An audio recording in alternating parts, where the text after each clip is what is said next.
Wala ko picture eh.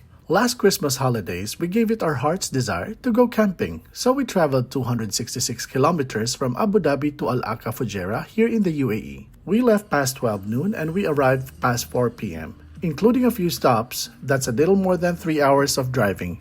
Enjoy naman kahit pagod. We found this good spot at the foot of the hill, which was a perfect backdrop of our camping spot. Setting up the tent next to a tree was a good idea kasi we have to hang our Christmas lights. We prepared dinner, grilled some chicken, and with a stray cat feeling cozy on my lap. This was just the first night cause we spent 2 nights camping, and this was the night of the 23rd. In the morning of Christmas Eve, I fetched some fresh beef prime rib from a nearby butchery. Super fresh talaga, very affordable, and I'm lucky kasi hindi pa siya nahiwa. Chef Mark plans to barbecue it for several hours, so here he goes. In preparing it, he removed that film coating under the ribs to allow the flavor to soak in. He also removed a layer covering most of the muscle tissue. He then drizzled it with olive oil and spread it on the surface.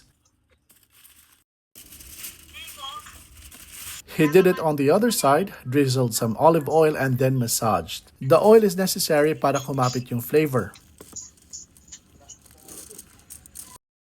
Now, he drizzles some of his original organic powder mixture, making sure every space is covered. Kung nagtatanong kayo, the mixture is mostly made up of paprika, salt, and other secret herbs and spices.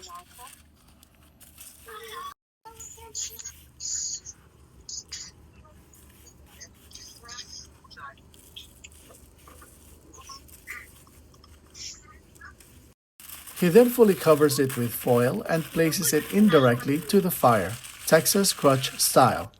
Pansin nyo, nasa gilid lang yung uling, hindi direct, and then he covers the grill. This mini barbecue charcoal grill was from Lulu Hypermarket and it costs less than 100 dirhams. And we really opted for this dahil gusto nga namin mag-smoke ng meat sa camping, kaso nauwi sa Texas crotch style barbecue. After 6 hours in the grill, here's how it looks. The color changed at grabe yung juice na lumabas, ang dami.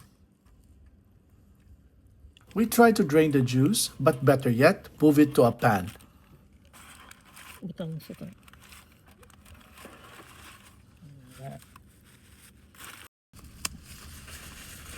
We unwrapped, and then this is how it looks. Hindi namin nakunan yung pagtikim namin, pero ang lasa at ang tender niya. Sa sobrang busy, kahit yung dinner namin, hindi namin nakunan ng video, but it was okay.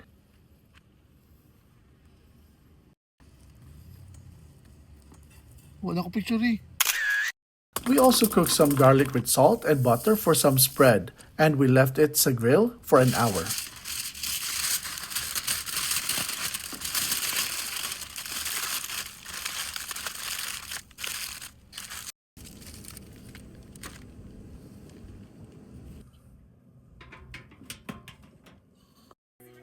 Our Noche Buena was completed with charcoal grilled chicken, grilled ribeye steak, butter sauteed garlic and mushrooms, butter garlic dry prawns, and finally the beef prime rib barbecue Texas crotch style. That was our Christmas celebration mga ka-wonders. Busog and happy. Sana kayo din nag-celebrate ng Merry Christmas and blessed one as well. Stay cool, stay safe, stay blessed, and peace.